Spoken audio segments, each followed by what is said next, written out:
Assalamualaikum warahmatullahi wabarakatuh. Berjumpa lagi dalam kelas biologi tingkatan 5. So hari ini kita masih lagi membincangkan tentang soalan koleksi set SBP Okey, seperti yang sebelum ni, seperti sedia maklum, sebelum ni cikgu tinggalkan awak semua dengan latihan soalan genetik. Okey, soalan genetik. Jadi ada dua soalan genetik yang cikgu tinggalkan sebagai latihan. Jadi cikgu harap awak buat latihan tersebut, amanah pada diri sendiri dan awak cuba untuk menjawab. Dan janganlah awak kata tunggu je soalan ataupun tunggu je jawapan daripada cikgu. Tu bukan sikap pelajar yang bagus lah. Okey, awak cuba untuk menjawab, itu sudah bagus. Okey. Jadi hari ini jika awak dah menjawab soalan nombor 8 dan juga soalan nombor 9 mengenai soalan pewarisan, maka hari ini kita akan semak bersama-sama. Okey, kita akan semak Okay, jadi kalau salah awak betulkan terus. Kalau awak tak buat jawapan tu pun maknanya awak tak tahu, awak nak tunggu jawapan daripada cikgu pun tak apalah. Awak tulis sahaja. Yang penting awak dapat input daripada jawapan yang kita bincang pada hari inilah. Okey, bismillahirrahmanirrahim. Kita pergi soalan nombor 8. Rajah 8.1 menunjukkan keputusan eksperimen oleh Mendel. Okey, seperti yang kita tahu, Mendel ni dia yang buat eksperimen tentang kacang pis kan. So dia kaji banyak ciri lah, banyak trait pada pokok kacang pis tu lah. Dia kaji bentuk biji benih, dia kaji ketinggian pokok kacang dan juga termasuklah dengan warna. Okey, warna apa ni? Okey, warna bunga pada pokok kacang pis. Okey, satu lagi maklumat dia bagi tahu kat sini, bakatulin. Jadi seperti yang kita dah belajar sebelum ni, kalau dia bakatulin, maknanya kedua-duanya adalah homozigus. Okey. Maksudnya sama ada di huruf dominan, dua-dua dominan ataupun dua-dua resesif, tapi dia adalah homo. Itu adalah maksud kepada bakatulin. Okey. Ataupun homozygot. Jadi generasi induk dia adalah warna ungu, dia kacuk dengan yang bunga warna putih. Kemudian dia dapat anak generasi pertama, kesemuanya berwarna ungu. Okey, semua anak berwarna ungu. 100% anak warna ungu lah. Okey, kita pergi kepada soalan A1. Maklumat yang dalam gambar ni tak banyak, simple sahaja simple sahaja. Jadi awak dah boleh anggaran dekat sini. Yang ni adalah U besar, yang ni adalah U kecil. Okey. Jadi nyatakan trait dominan. Dominan tu maksudnya yang banyak. Dominan tu yang banyak ataupun yang menguasai lah, trait pada bunga ni sekarang adalah warna ungu lah kan. Warna ungu. Jadi dia minta trait. Nyatakan trait dominan. Awak pun bolehlah tulis. Dia guna perkataan apa tu? Purple. Ungu lah, masuk ungu. Okey, dapat satu markah. Okey. Nyatakan kombinasi genotyp bagi generasi filial pertama F1. Okey. So dia nak tahu kombinasi genotyp bagi filial pertama. Filial pertama ni ialah yang ni lah. Yang ni. Okey, yang ni. F1. Jadi kombinasi genotyp dia adalah yang ni yang kita belajar dulu. Dia sebenarnya apa? U besar, U kecil, U besar, U kecil, U besar, U kecil, U besar, U kecil kan semuanya kan? Kalau awak tak percaya, awak buat. Kalau gambar yang ni dengan yang ni, awak dapat yang ni. U besar, U kecil. Kemudian yang ni dengan yang ni, awak dapat yang ni. Memang betul lah, semua anaknya adalah ungu. Tetapi masing-masing membawa alel. Satu alel dominan, iaitu U besar. Dan satu alel resesif, iaitu U kecil. Cumanya awak buat dalam bentuk ayat sahaja. U besar, U kecil.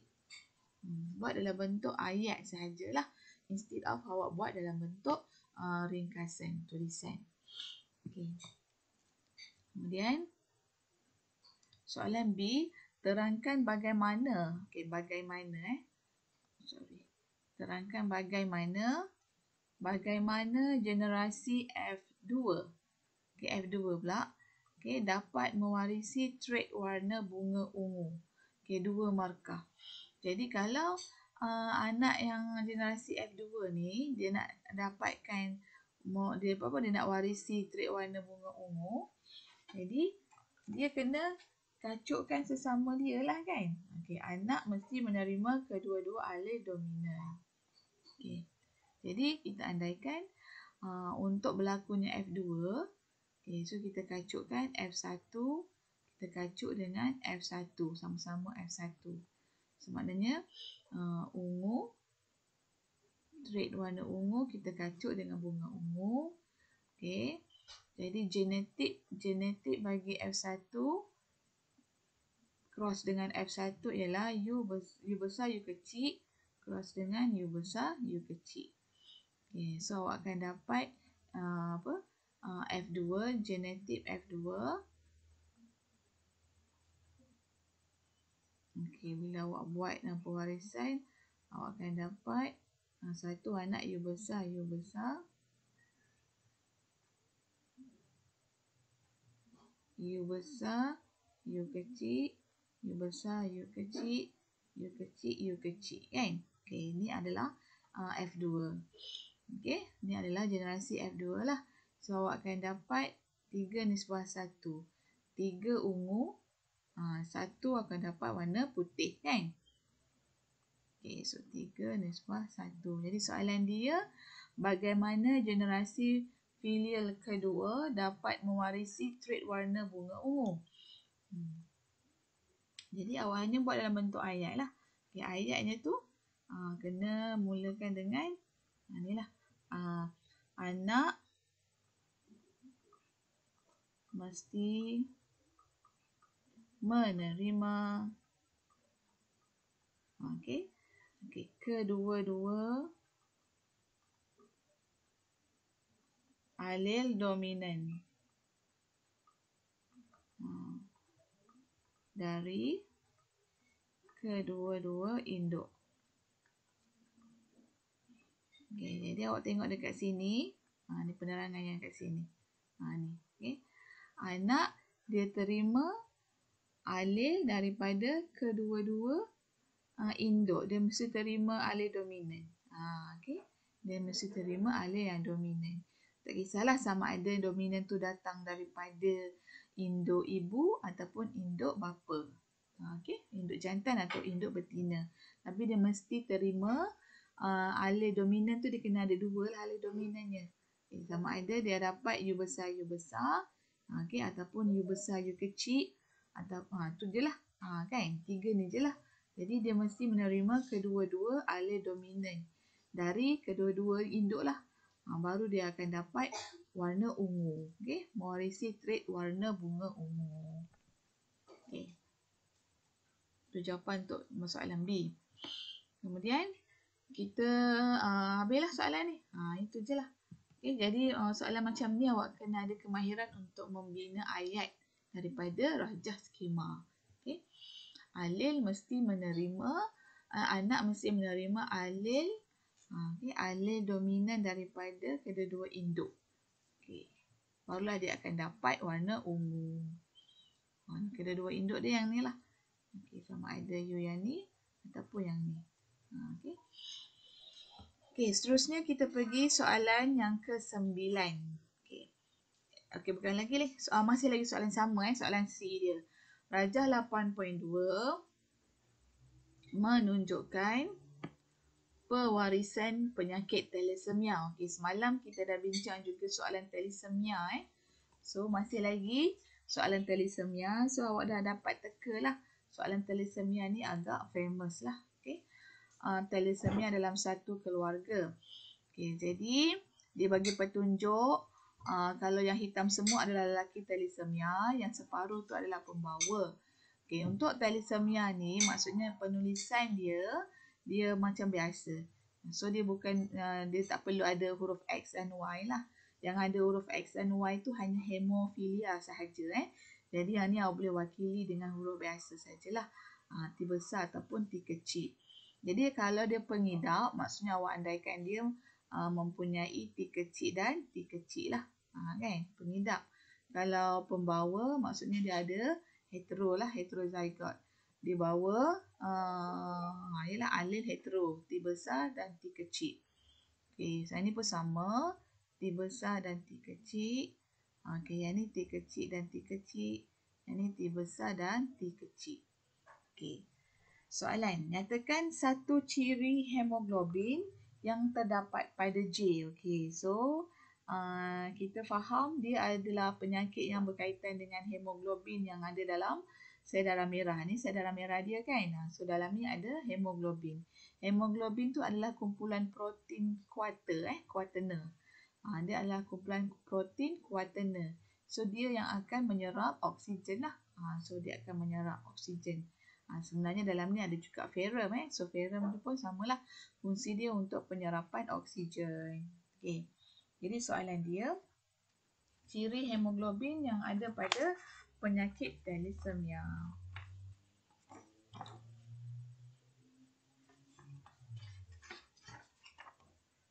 Ni apa ciri dia? Ciri dia mestilah hemoglobin dia tidak normal lah kan. So awak bagi tahu je. Hemoglobin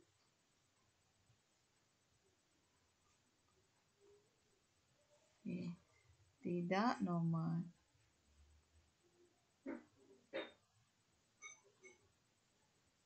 Ataupun awak boleh juga beritahu bilangan hemoglobin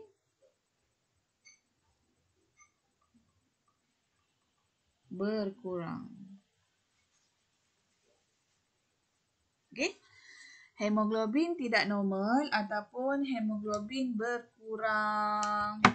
Itu adalah punca kepada penyakit thalassemia.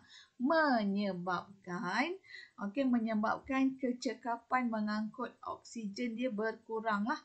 Kecekapan menyerap ataupun dialah yang menyerap kan.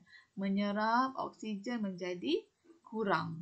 Kalau orang yang cantik dia punya hemoglobin tu mungkin penyerapan dia berlaku macam 95 sehingga 100% kan. Tapi bagi orang yang mengalami keabnormalan bentuk hemoglobin tu, penyerapan oksigen dia mungkin hanyalah 50% ataupun 30%, bergantung kepada setakat mana bentuk hemoglobin dia tu abnormal. Okay, jadi dia akan menjejaskan fungsi sel darah merah tu sendiri. Jadi bila oksigen yang menyerap masuk dalam hemoglobin tu tak banyak, jadi secara tak langsung sel badan kita ataupun sel badan pengidap pengidap thalassemia ni akan mengalami masalah kekurangan oksigen lah. Jika berlaku dibiarkan berterusan, jadi sel ni akan lama-lama akan mati ataupun dia akan rosak. Jika berlaku pada otak, sel otak ataupun sel saraf, dia akan menjejaskan fungsi pesakit tersebutlah. Mungkin dia akan koma ataupun dia akan terencat ataupun dia akan orang kata koma lah kot kan. Kalau macam sel ni adalah sel yang pada organ-organ badan dia, dia akan menjejaskan fungsi organ tu lah. Contohnya kalau sel ni adalah sel buah pinggang dia mungkin akan rosak. Ataupun kalau hati dia akan rosak. Kesan dia, punca dia satu je. Punca dia kerana kekurangan oksigen. Kenapa dia kurang? Kerana bentuk hemoglobin tu yang abnormal. Kenapa dia abnormal bentuknya? Kerana kerana genetik, kita kata kod base DNA yang mengkodkan protein yang hasilkan hemoglobin tu mengalami mutasi gen. Okay, jadi itulah punca asal dia adalah mutasi gen. Okay, ataupun mungkin juga mutasi gen tu diturunkan lah. Jadi penyakit keturunan, diwarisi lah. Kadang-kadang dia tak diwarisi tapi dia terdedah kepada sumber mutagen kan. Contohnya dia terdedah pada sumber radioaktif ataupun bahan-bahan lain yang menyebabkan gen dia mengalami mutasi, perubahan secara spontan. Pun boleh menyebabkan thalassemia jugalah pada orang yang normal. Okay, pada orang yang keturunan dia tak ada. Tapi dia tiba-tiba anak dia ada thalassemia. Mungkin pekerjaan dia itulah yang mendedahkan dia pada mutasi gen. Okey. Terangkan perbezaan antara J dan K. Okey, J dan K adalah induk induk. So J adalah kata yang mengidap thalassemia, K adalah pembawa. Jadi dia tanya awak perbezaan membawa dua markah. Okey, dua markah sahaja. Jadi jawapan awak tu awak buat dua ciri perbandingan Okey, dua ciri perbandingan. Okey, awak boleh bagi tahulah. J ialah orang yang mengidap thalassemia tapi kita panggil dia thalassemia major. Okey. Kerana dia pengidap. Manakala K tu dia pengidap juga tapi dia hanya pembawa kan. So kita panggil dia thalassemia minor. Cikgu ada perbezaan tak antara major dan minor? Ada perbezaan. Maksudnya orang yang thalassemia minor dia punya kesan kekurangan oksigen tu tak ketara. Tidak terlampau ketara berbanding dengan orang yang thalassemia major. Maknanya dia pun mengalami kekurangan oksigen tapi tak terlampau teruk sangat. Contohnya dia tak adalah perlukan bantuan darah daripada bank darah setiap bulan. Dia hanya perlu kawalan sahajalah. Contohnya kalau dia mengandung doktor kena monitor lah dia punya keadaan dia tu sehinggalah dia selamat melahirkan. Jadi kalau dia melahirkan anak, jadi doktor kena take note lah, kena concern yang pesakit dia tu merupakan thalassemia minor.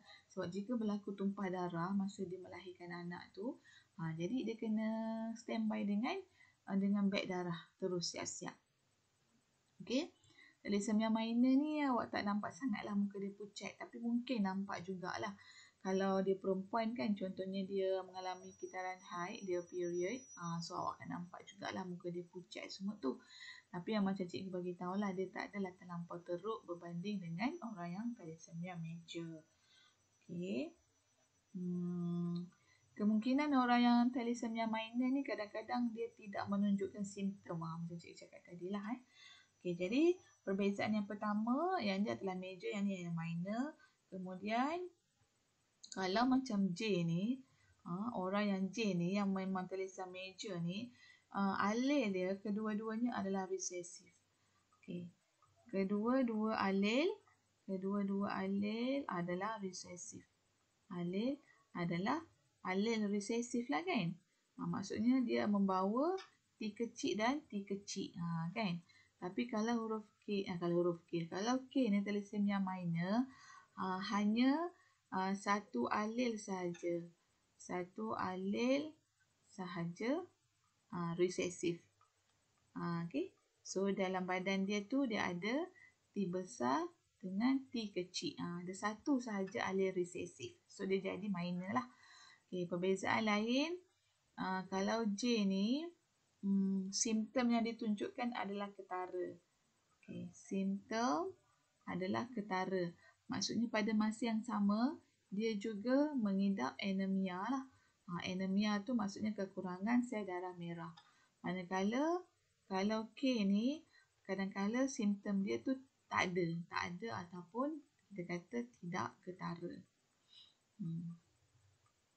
Okay, itu perbezaan antara thalassemia major dan thalassemia minor. Okay, boleh? Seterusnya, kita tengok soalan yang ketiga C3. Setelah dewasa, L ingin berkahwin dan mempunyai dua pilihan.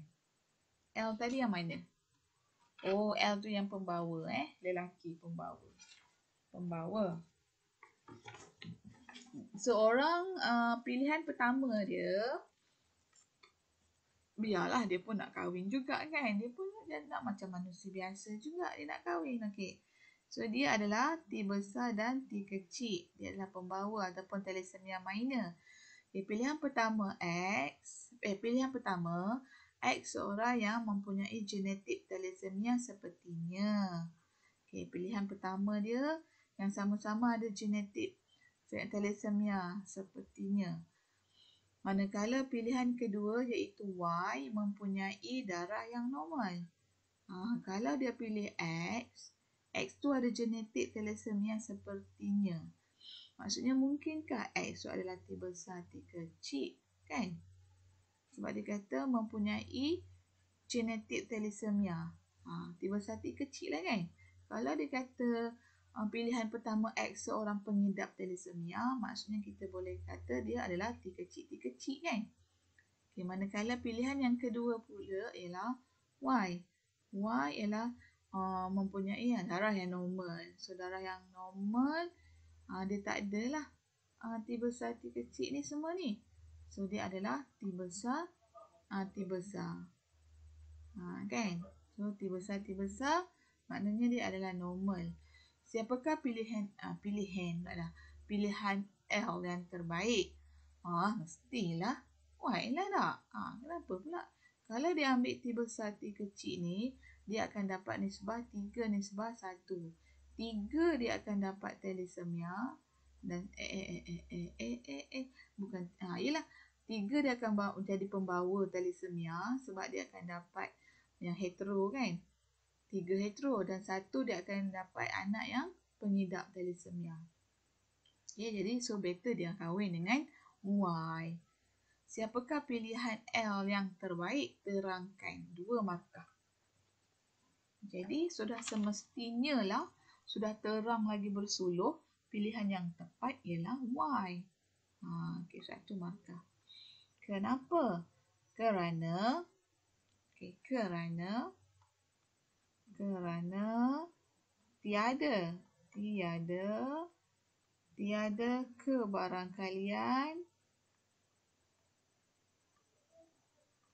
tiada kebarangkalian anak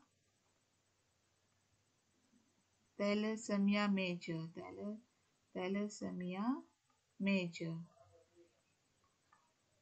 Ataupun kerana anak akan kebarangkalian dia normal lah. Kebarangkalian anak dia adalah normal. Okay. Ataupun kalau dia ada anak, ataupun anak dia akan ada thalassemia minor saja. Thalassemia minor. Okay. Contohnya bila awak buat pewarisan, T besar T kecil, T besar, okay, awak akan dapat anak satu normal, anak yang kedua pun kemungkinan normal, anak yang ketiga thalassemia minor. Kan? Anak yang keempat pun thalassemia minor. Okay, jadi kebarangkalian anak dia semua adalah normal dan thalassemia minor sahaja. Jadi tidak ada anak dia yang akan dapat thalassemia major. So pentingnya pemilihan jodoh. Okey. Faham Senang je. Kalau soalan genetik keluar, awak memang boleh skor lah. Sebab dia tak complicated sangat. Okey, hanya kemahiran yang diperlukan ialah kemahiran membina ayat daripada Raja Skema. Raja Skema ni memang awak dah faham, awak dah kuasai, kan? Cuma tinggal untuk membina ayat sahajalah. Okey, boleh? Okey, habis sudah kita buat soalan genetik. Jadi pada hari ini cikgu juga nak sambung set soalan yang kedua. Set soalan kedua,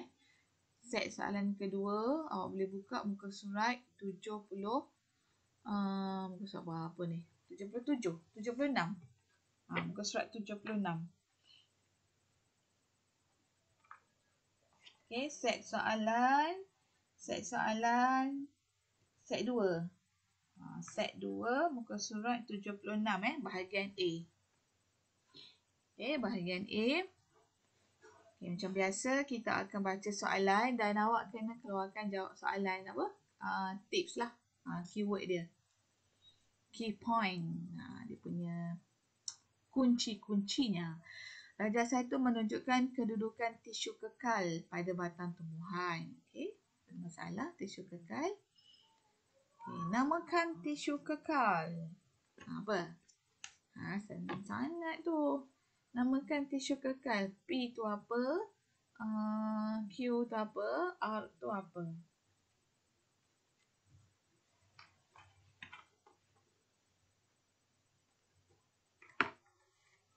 Apa jawapannya? P tu apa? Q tu apa? R tu apa? Q dekat bahagian luar. Bahagian luar ialah flower. Kan? Bahagian dalam yang lebih penting ialah xylem. So, P tu apa? Soalan dia tanya Q dan R.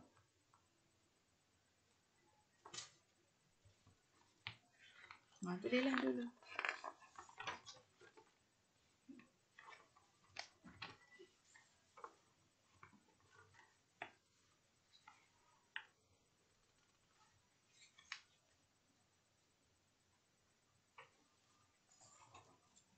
Cikgu tak nampak soalan P ni. Sekejap cikgu angkat sikit. Dia tanya P dan Q sahaja. Okey, 2 markah. Jadi P ialah tisu cambium. Tisu cambium kan dah. P tu kat bahagian luar sekali. Jadi dekat bahagian luar ni ialah epidermis. Yang ni ialah phloem. Yang bahagian dalam ni ialah xylem. Namakan tisu kekal. Okey, P ialah tisu epidermis.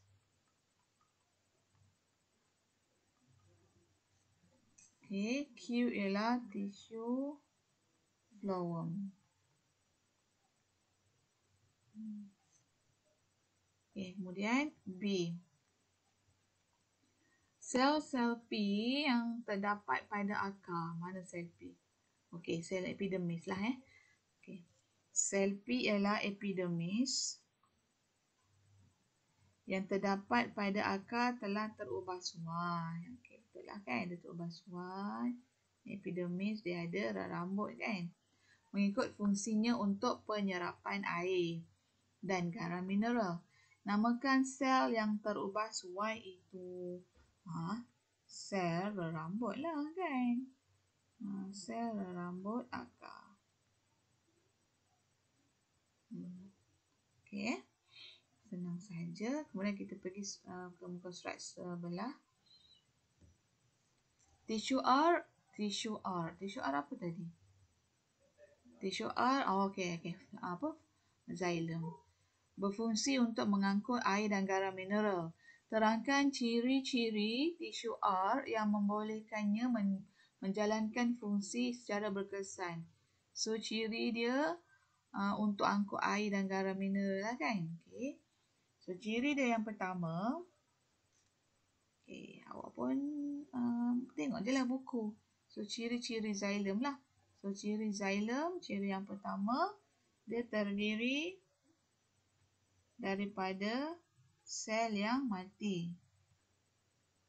Maksudnya sel mati tu tiada cytoplasma lah kan? Sebab untuk angkut air kalau ada apa? Ialah kalau ada organel apa semua dalam ni susah pula menyibuk kan? So dalam ni dia kosong. Okey. Yang kedua, dinding sel ditebalkan oleh lignin. Dinding sel ditebalkan oleh lignin.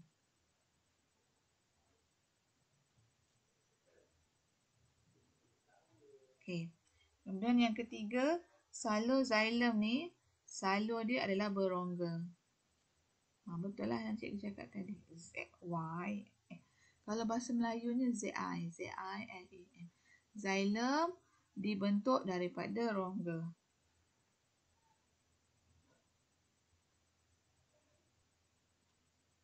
Dia ada rongga lah. Kan? So, dia membentuk salur yang panjang dan bersambungan. Antara satu sama lain membentuk terusan kan? Membentuk terusan. Terusan yang panjang kan? Okey. D. Apakah kesan yang berlaku terhadap pertumbuhan primordium daun? Okay. Primordium tu bahagian pucuk dia. Ujung ni. Okay. Apakah yang berlaku terhadap pertumbuhan primordium daun? Apakah kesan yang berlaku terhadap primordium daun? Jadi kesan dia apabila berlaku pengangkutan air dan garam mineral ni, kesan dia primordium daun akan memanjang lah kan. Primordium daun kan jadi panjang. So kita kata pokok ni dah mengalami pertumbuhan. Mengalami pertumbuhan lah. Makin lama makin tinggi pucuk tu, kita kata pokok tu semakin tinggi lah. Okay. Pokok ni sebenarnya ketinggian dia tu diukur oleh apa? Diukur oleh pucuk dia tu. Kalau banyak pucuk pada pokok tu, maknanya semakin tinggi lah pokok tu. Maksudnya pokok tu mengalami pertumbuhan lah kan.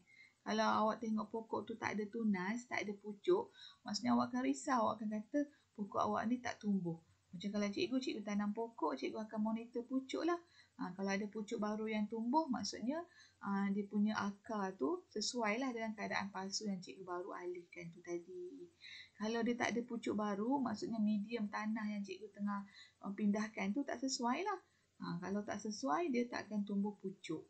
Jadi pucuk tu adalah indikator kita untuk mengetahui sama ada pokok ni mengalami pertumbuhan atau tidak. Jadi pucuk tu dengan kata lain ialah primordium daun. Primordium tu bahagian paling hujung. Kalau awak nampak tu anak pokok. Bukan anak pokok, anak daun tu. Yang muda tu. Bukan hasif muda. Yang muda. Pucuk muda tu kita panggil primordium. Okey dah. Apa kata saya pula cikgu? Saya kata.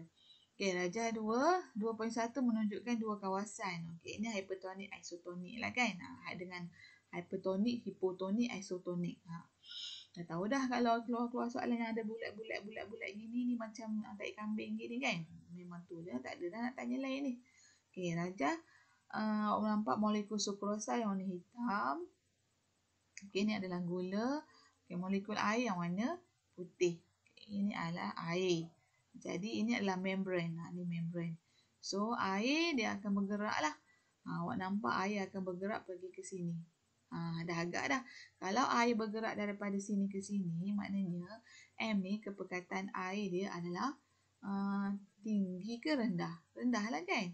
Sebab awak nampak bilangan warna putih dia pun sikit je. 1, 2, 3, 4, 5, 6. Jadi kepekatan air dekat sini rendah. So, dekat kawasan ni kepekatan air dia adalah tinggi. Dia berlawanan lah dengan sukrosa. Kepekatan sukrosa dekat kawasan ni adalah tinggi. Dia banyak. Dekat kawasan ni kepekatan sukrosa dia adalah rendah. Dia berlawanan. Jadi pergerakan air adalah daripada kawasan yang rendah kepada kawasan yang tinggi. Kan? Adalah secara osmosis. Okey. Daripada air yang daripada kawasan yang tak ada air, dia akan kawasan tak ada air, dia akan pergi ke kawasan yang banyak air.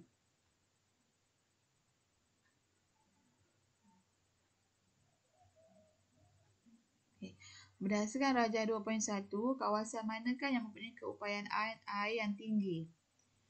Keupayaan air yang tinggi, kita dah boleh nampak lah kan kawasan mana? Kawasan N lah. Oh, gambar ni dia tak menunjukkan keadaan ni lagi. Tak menunjukkan keadaan sebelepas. Okey, gitu je. Okey.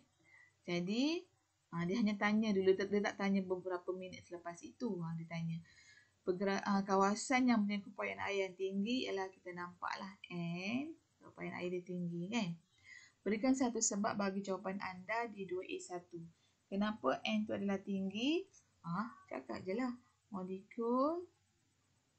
Molekul air lebih banyak daripada molekul air pada N lebih banyak daripada M.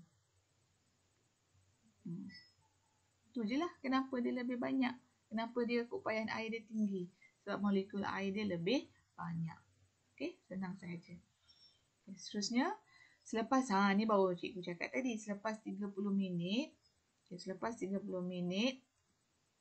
barulah kita dapati keseimbangan dinamik antara antara M dan N tu berlaku lah.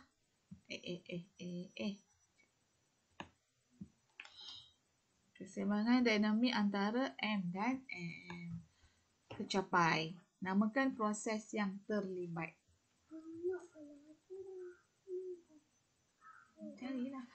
Okey, namakan proses. Okey, namakan proses. 1 markah osmosis.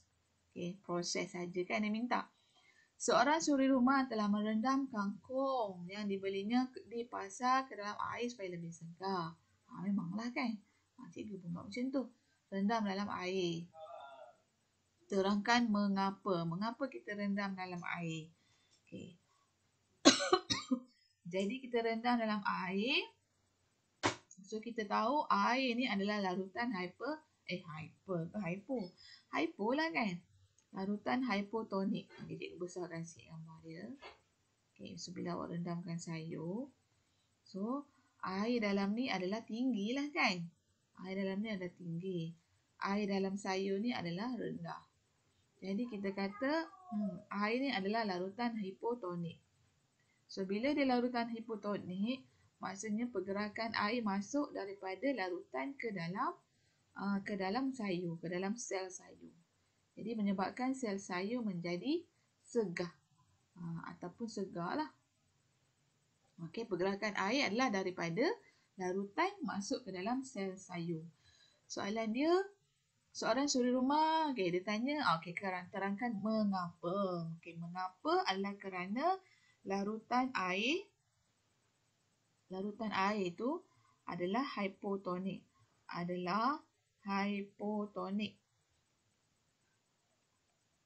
Berbanding sel kangkung. Kangkung kan, dia beli lah kangkung. Sel kangkung. Okay.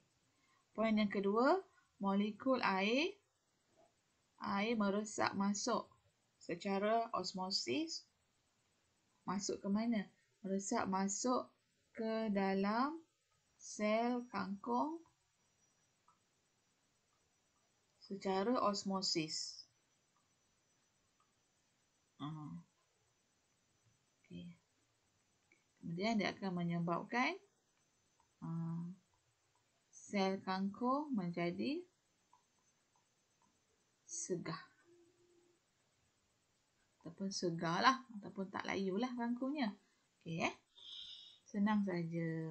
Lengkapkan Rajai 2.2 dengan melukis sel kangkung. Dia mesti suruh lukis sel kangkung selepas direndam ke dalam air. Tahulah. So, bila kita rendam, sel kangkung asalnya layu macam ni. Dia punya cytoplasma menjauhi sel. Jadi, awak lukis sajalah. Gambar vacuole tu, gambar vacuole yang besar. Menunjukkan air dah ada dalam tu lah. Vacuole mengembang. Okay. Lepas tu, buat je lah titik-titik. Menunjukkan cytoplasma dia pun dah mendekati dinding sel. Yang tu adalah nukleus. Okay. 1 markah dia akan tengok ni lah. Vakuum mengembang, cytoplasma mendekati dinding sel. Dekat dengan dinding sel. Okay, dah markah yang 1 markah sahaja. Okay, seterusnya soalan nombor 3 ni ialah soalan osmosis. Okay. Soalan mitosis kan? Mitosis. Organ pembiakan meiosis lah. Soalan nombor 3 ni cikgu akan sambung pada kelas yang akan datang. Jadi kelas kita sehingga soalan nombor 2 ni sajalah. Okey? So tugasan awak adalah lengkapkan jawapan yang diberikan ni dalam buku masing-masing. Okey, itu saja kelas hari ini. Assalamualaikum warahmatullahi wabarakatuh.